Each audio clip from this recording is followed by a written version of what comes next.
How's it going, folks? So, I wanted to take a moment to discuss the incident that led up to the lawsuit against Bryco Arms a couple decades back. Involved it was filed on behalf of Brandon Maxwell. I think that there are certain lessons that should have been taken away from that incident. I'll probably discuss my suspicions on what happened that isn't quite stated in the incident, and probably some of my theory on what should have been done differently, as well as some of my philosophies on cheap guns. So, with that being said, we're going to get into this.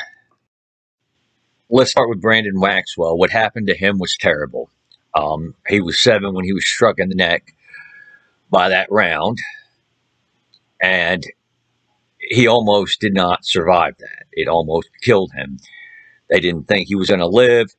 He remained paralyzed from the neck down until the day he died at the age of 29. And it was from complications from that wound that he suffered at the age of 7. So, all around, this is not good. Now, I don't agree with Brandon's idea that it was solely the responsibility of cheap and expensive firearms. There are a lot of other factors that come into play here, and I'll discuss those. However, what happened to him was wrong. So next is my take on cheap and expensive handguns.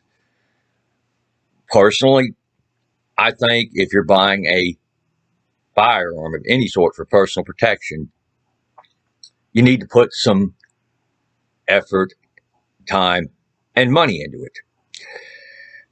You could walk through your entire life not needing a firearm for personal protection. Many have. However, if that situation arises, this is something you're trusting your life with. This is something you're using to protect your life. Which, to me, why would you trust it on a $200 handgun or less? It doesn't make any sense to me. And I know certain people who buy cheap, inexpensive firearms because they're cheap, and they seem to think that it does the same thing as a firearm that's more expensive. And the fact of the matter, it doesn't. But in their mind, they don't want to spend a whole bunch of money on a firearm, and that's what it boils down to. They'll have a bunch of cheap firearms, but, I'll give you an example with somebody I know. In the early 2000s, when I purchased this, I spent $1,600 on this. I was showing it to somebody I know who purchases cheap, inexpensive firearms. And at the time, he had way more firearms than I did. And when he found out I paid $1,600 for this, he said, "Well, boy, you're crazy. Why on earth would you spend that much money on a gun? I couldn't even see spending $400 on a gun." Well, his, I think it was either Raven or Lorson, was a 25 ACP, cheaply made. I guarantee you, if we took it to the range, this Kimber would far outperform it. Accuracy, reliability, and stopping power. Clearly they're not the same gun. The only advantage his 25 ACP would have had over this, and it's not really much of an advantage, is that it was much more concealable.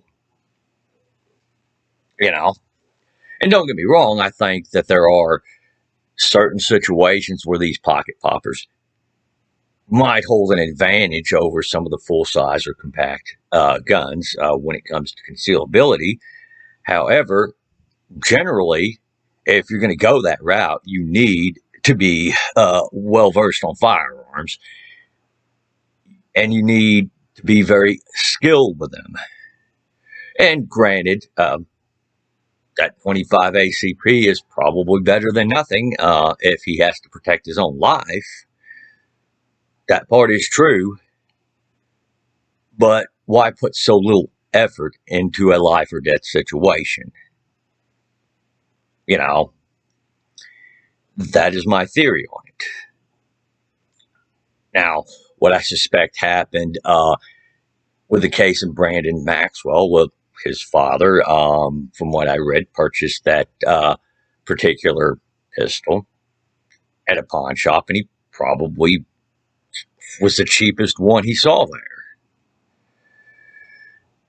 Now, again, I don't know if it was because his wife didn't want him to spend so much money on a gun. Maybe he didn't have so much money to spend on a gun. Maybe he didn't think it was important enough to ask why maybe something like a Glock at the time might have run, what, $300-400, while that Bryco probably ran maybe $100. I just don't know. You know? However, there are people who, for some reason, will buy the cheapest thing, regardless of whether or not they have the resources for it, and never think, why is this particular pistol so cheap, and why are all these pistols over here a little bit more expensive? True, some of it's name recognition, some of it is the fact that the gun is has some sort of historical value. Hell, this Colt Anaconda, when I purchased this, it ran me about a little over $2,000. One may ask, why the price so high? Well, Colt stopped making their Snake series revolvers in the 90s, and I know I have two of them. I'm glad to have two of them. However, and they're very well designed revolvers, by the way. However, Colt stopped making them due to production costs. And the fact of the matter is that there are cheaper firearms that serve a more practical purpose. Again, like aforementioned G19. However, again, when I bought this, I didn't buy this with the intention of having this as a home defense gun. I bought it with the intention of collecting. In fact, I'll admit readily that many of the guns I own are solely for recreational purposes and educational purposes. However, if I had to pick and choose which firearms I would keep for personal protection, and I was only limited to that, yes, I would be a little bit more selective. So, the next thing I wanted to discuss, Mommy and Daddy's drawer of mystery, which is what I call it. Because there seems to be, in a lot of these lawsuits, cases where parents bought the gun, usually some cheap and expensive handgun, put it in the dresser drawer, told the kids the guns were bad, never let the kids know they have a gun, hid it, and said, okay, don't go into Mommy and Daddy's dresser drawer, and then act shocked when they come home to find the kids playing with a gun, or some other incident where somebody accidentally gets shot, or something of that nature. If you haven't figured this out, I'm against that particular practice. See, my brothers and I knew our parents owned guns. In fact, our parents didn't hide that from us. Our parents didn't tell us that guns were bad. And we knew where our parents' guns were. You know, it wasn't a secret. They told us. You know, they also told us, okay, you misuse one of these, you handle these in the wrong way, there will be consequences. we also were taught, that, hey, you respect your parents' property. Um, and if we were caught going through our parents' stuff, we got our asses torn into. But needless to say, there wasn't the whole mystery box of danger deal there. I like to think my parents were pretty straightforward with us and pretty honest with us. And as a result, we learned, okay, yeah, parents have guns. No, they're not toys. And furthermore, that mystery box curiosity sort of thing was not present, specifically because our parents were the ones that told us, hey, this is what it is, this is what it does. It took us out to shoot. So, with that being said,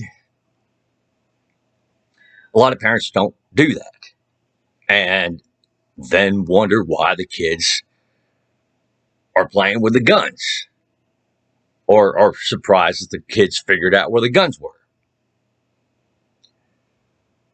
So, yeah, I think that Brandon Maxwell's parents acted irresponsibly in that part, not the fact that they bought the gun, but the fact that they did that.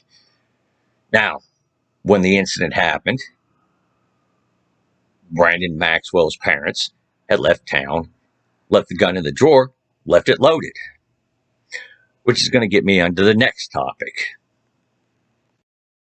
So while Brandon's parents were out of town, Brandon and a 12-year-old relative found the gun. Now, the 20-year-old babysitter saw this and took the gun away from the children, which, okay, that is something that should have been done. When the babysitter tried to unload the firearm, it got discharged. The round struck Brandon in the neck.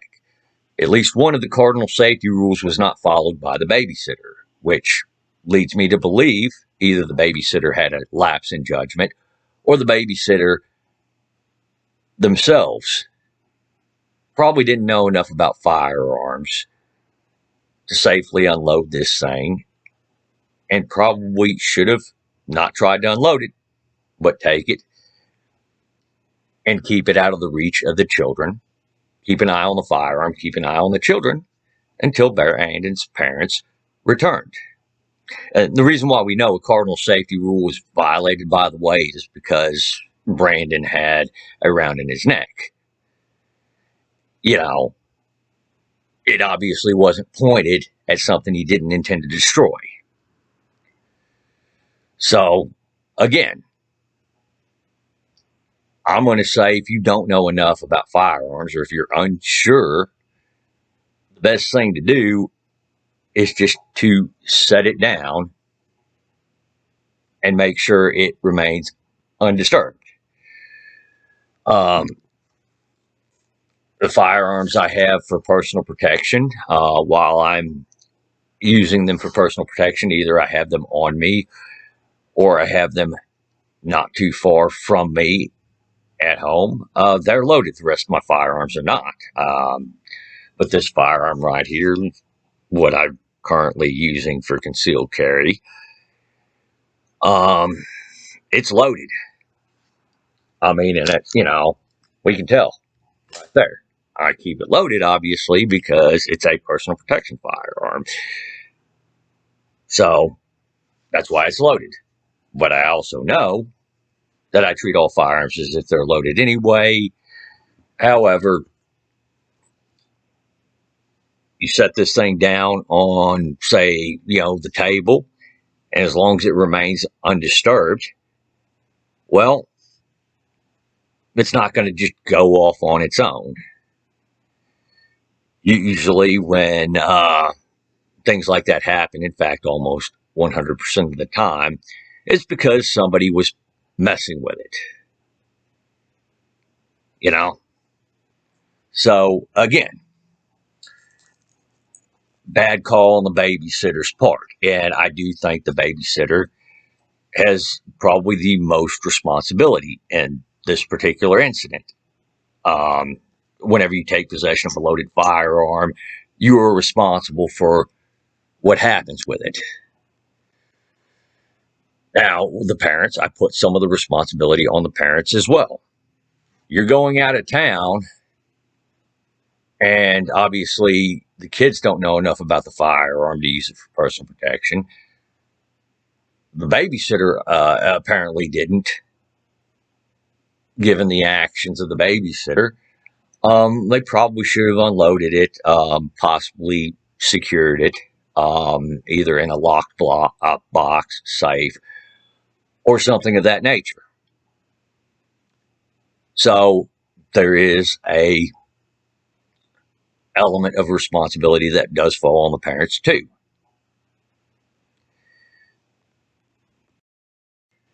As for the lawsuit, namely the design flaw that Bryco Arms did not fix, well, my position on this is nuanced, very nuanced, in fact. First, with Bryco, guys, you know what type of environment we live in. There, you know that there are people in this world, and indeed the U.S., that absolutely despise the idea of private firearm ownership. And they'll do anything and everything they can to make that something that is a thing of the past, whether it involves legislating us out of our legal ability to own and carry firearms, or if it involves something a little bit more dirtier, say making it so people who manufacture firearms for private ownership can no longer afford to do business. So you had to have seen that they were going to try something like this. So you guys should have fixed that design flaw in there.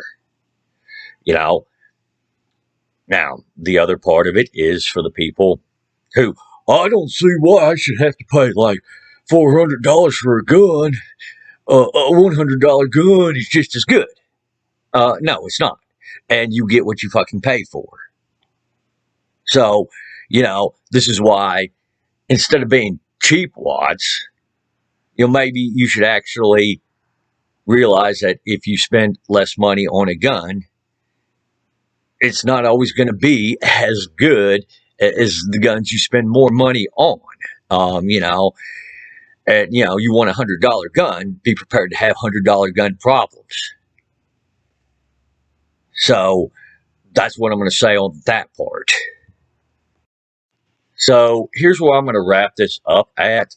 There may be a follow-on video in the future, if I get more information enough so to where either my opinion changes or there was something I just didn't know about beforehand. It sheds new light on the situation. And furthermore, you guys in the comments, you might have something I didn't think of before. You might have a take to add on this. And, again, a lot of what I do, I draw from comment sections and other threads as is. So I'm always interested to hear what y'all have to say. With that being said, thank y'all for watching. Y'all take it easy out there and have a great day.